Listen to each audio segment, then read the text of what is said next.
कि के चिखन के तैयारी कि जालो अरे रोड के किनारी के अजरुआ अपन गांव में मैक्सिमम लड़कन के देखिए हमारा उम्र के लड़का पी के गिर जाता रहे से कहीं काउची लेके दारू पिए तरह से माने ऐसा नहीं कि हम कोनो विदेश में पलल बढ़ल बनी मुरई के हती चुकी टुकड़ा मिलल एक कटा कटलस चमकी में लेके गरलस मुंह में। अभी ई स्थिति बा नौजवान लोग के वही खातिर गीत बटे और एक उद्देश्य ये नहीं कि शराब और ये सब के सेवन खातिर बढ़ावा देवल जाओ कि बबुआ सूरत तोहरो बस ऐसे ही नहीं अरे कांचा पे रंगलाबा सुगर आदमी जेकर चेहरा हीरो लेखा रहेला जवानी में देखला पे दारू शराब पी के गांजा पी के नया गांव में लड़का बड़ा से सुलेसन पिए तरह से होती लीड पिए तरह से चमचम में गार के हम एक से एक नसों की जात कर तरह से भाई। जब एक दिन देखनी कि उमेश के दुकान पे एगो लड़का 15 गो कलम किनलस त हम उत्तम से माने कि उत्तम बुझाता लड़का बहुत बढ़ियार बा 15 गो कलम लेके जाता कहता अरे मत नहीं खा जाना एकर फूंक के सिरही निकाल के चमकी में डाल के करे के पी हम ले कि बबुआ माई बाप अपना बच्चा लोग से कहता है कि पूरा गांव जवार जानत रहे कि बड़ा बढ़िया हो गया सूरत तोहरो अरे कांचा पे रंगलाबा एक बात के हालाबा बबुआ सूरत तोहरो कांचा पे रंगलाबा एक बात के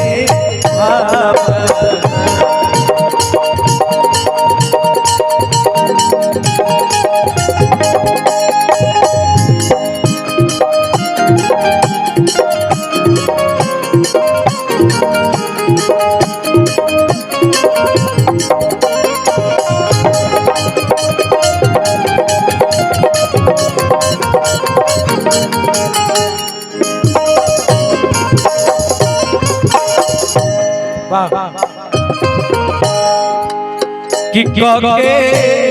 चिकन के तैयारी जाला रोड के किनारी के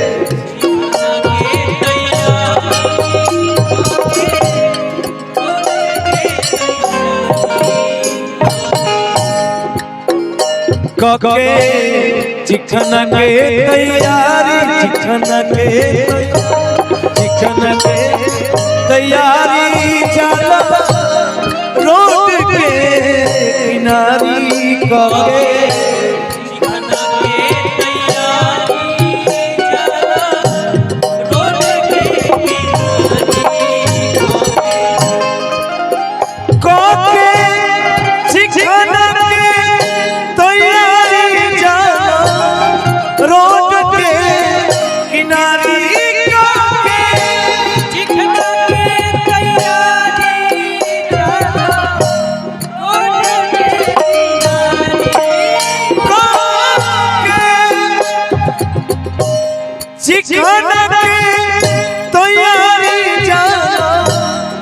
रोड के किनारे देखिए है असली पुरस्कार है आदरणीय अभिभावक की तरफ से बहुत पुरस्कार अभिनंदन मंडन कि जहां बीरू दादा के बनल मधुशाला मतलब जहाँ शराब बेचा जाती दारू का दुकान जहाँ बीरू दादा के बनल मधुसा एगो बात के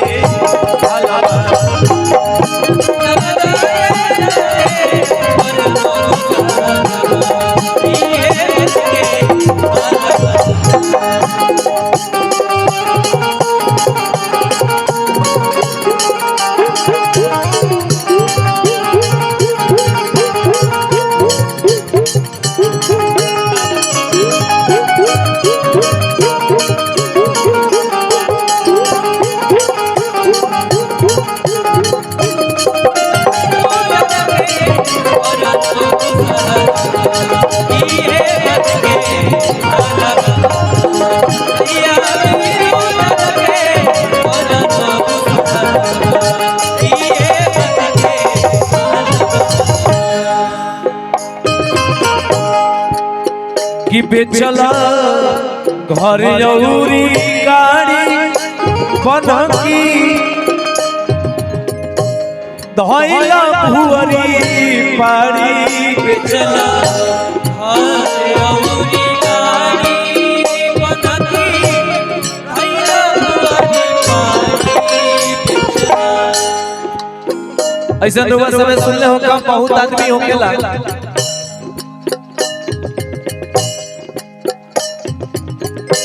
जे दारू आ गांजा पिए के चक्कर में पता चल कि हे जा के रहले नरसिम्हा बाबू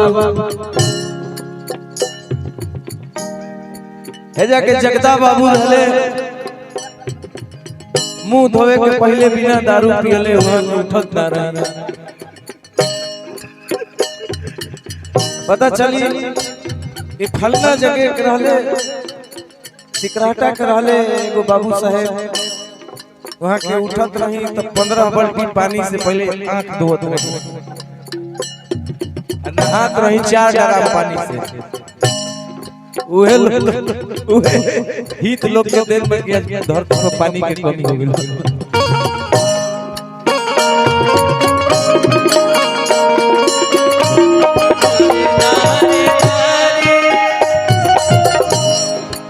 कि बेचला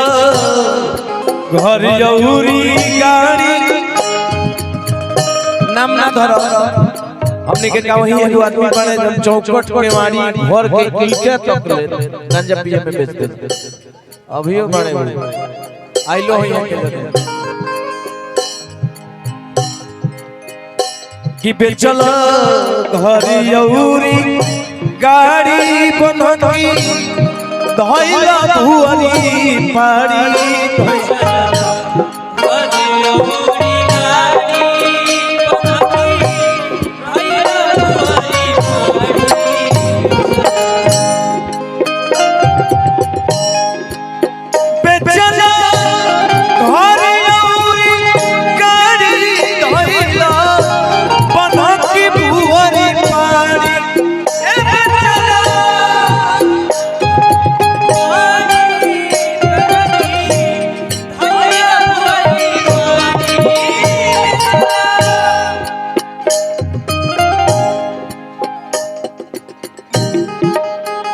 जहाँ